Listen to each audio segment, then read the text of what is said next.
Prime Minister, I'd like to start with an interview that Jane Philpott gave to Maclean's magazine, in which he says you're trying to shut down the SNC-Lavalin story, which has clearly done damage to your party. Will you keep Ms. Philpott and Ms. Wilson-Raybould in your caucus, yes or no? First of all, on the issue of SNC-Lavalin and the question before both the Justice Committee, the Ethics Commission, the questions that people are asking, the issue is a question of pressure that could have been put on the Attorney General while she was Attorney General.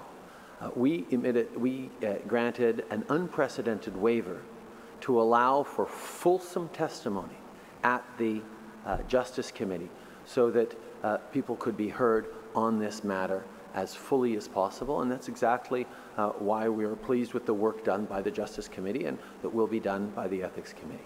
As for the two members, they have indicated they want to continue to serve as Liberal members. They want to continue to run in the next election as Liberal members of Parliament, and that they share the goals we have and the focus we have on investing in the middle class, supporting Canadians right across the country, and moving forward on big things like this budget that puts more money directly in municipalities for things like public transit, helps first-time home buyers get that first home, invests in our seniors, invests in students and training, and does the kinds of things that make a real difference in the lives of Canadians. We will continue to do just that altogether.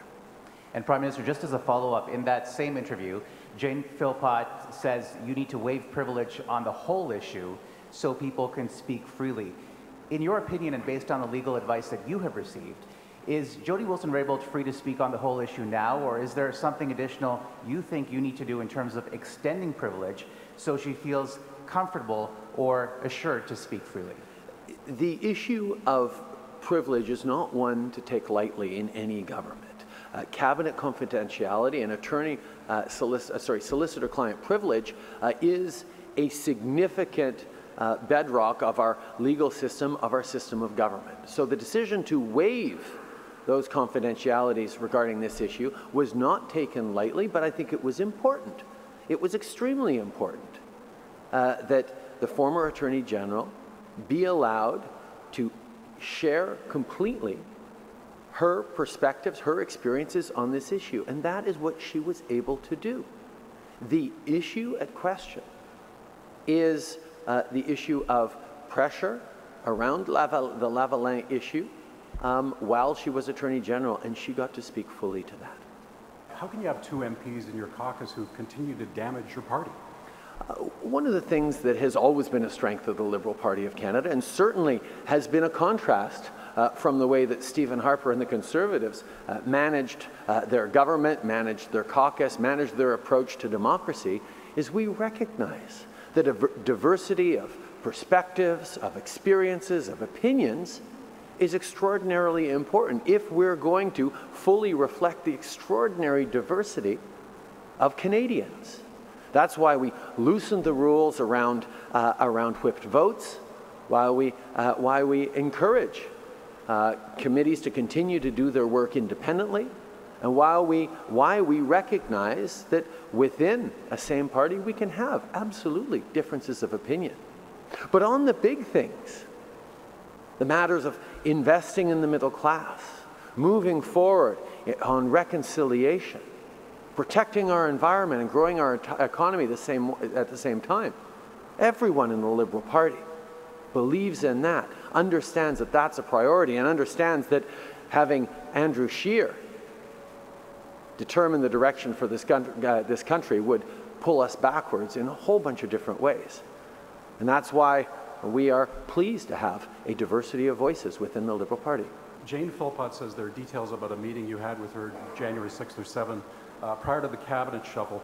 What is it that Canadians are not being told? We heard testimony around that meeting, and I can be very frank with you. We had a discussion about her taking on the President of the Treasury Board and Minister of Digital Services role, and I also told her about the fact that I wish to move Jody Wilson-Raybould into the position of Indigenous Services. She asked me directly if this was in link to the SNC-Lavalin decision, and I told her, no, it was not. I then she then mentioned it might be a challenge for Jody Wilson-Raybould to take on the role of Indigenous Services, and I asked her for her help, which she gladly offered to give, in explaining to Jody Wilson-Raybould how exciting this job was and what a great thing it would be for her to have that role for reconciliation, for the government, and that it would be a very positive thing. It was a good and positive conversation.